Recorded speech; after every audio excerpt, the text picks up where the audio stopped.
दोस्तों, इतिहास के पन्नों पर खूनी स्याही से अंकित आज की तारीख 14 अगस्त हमेशा एक ऐसा घाव बनकर रह जाएगी जो कभी भर नहीं सकेगा।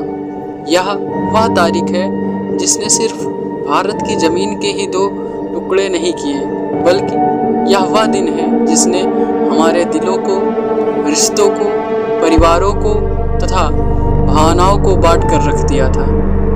इस तारीख ने भारत का बंटवारा दो तरह से किया, एक तो पाकिस्तान बनाकर और दूसरा बंगाल के पूर्वी हिस्से को भारत से अलग करके उसे पूर्वी पाकिस्तान में तब्दील कर दिया था, जो बाद में बांग्लादेश बना।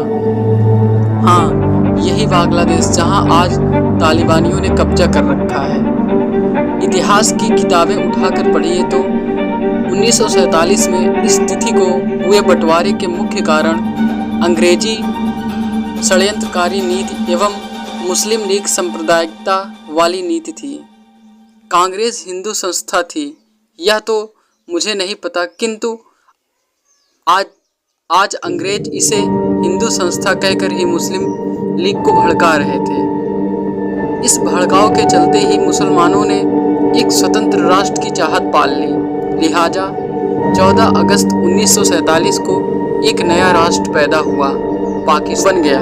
किंतु दोनों देशों के बीच की सीमा तय करना टेढ़ी खीर थी। इस सीमा को तय करने के लिए 17 अगस्त तक का समय लग गया।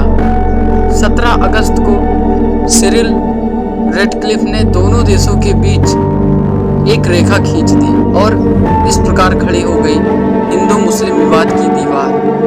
यह ऐसी मजबूत दीवार है जो शायद कभी ढह ना सकेगी और इस विवाद का प्रभाव आने वाली पीढ़ियों पर भी पड़ता रहेगा। भारत विभाजन 20वीं सदी की एक सबसे बड़ी त्रासदी के रूप में याद किया जाता रहेगा। इस तारीख और घटना को प्रत्येक भारतीय को जानना चाहिए, क्योंकि बंटवारे के वक्त जो खूनी खेल हुआ था उसे याद करके दिल दहल जाता है। जिन लोगों ने एक साथ आज़ादी का सपना देखा वे ही एक दूसरे की जान के दुश्मन बन बैठे। अंग्रेज तो चले गए, किंतु जाते जाते वे हमारे देश को एक लकीर दे गए।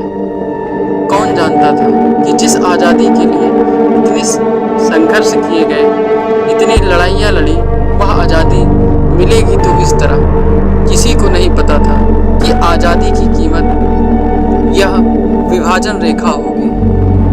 इस लकीर की वजह से दुनिया ने सबसे बड़ा विस्थापन देखा।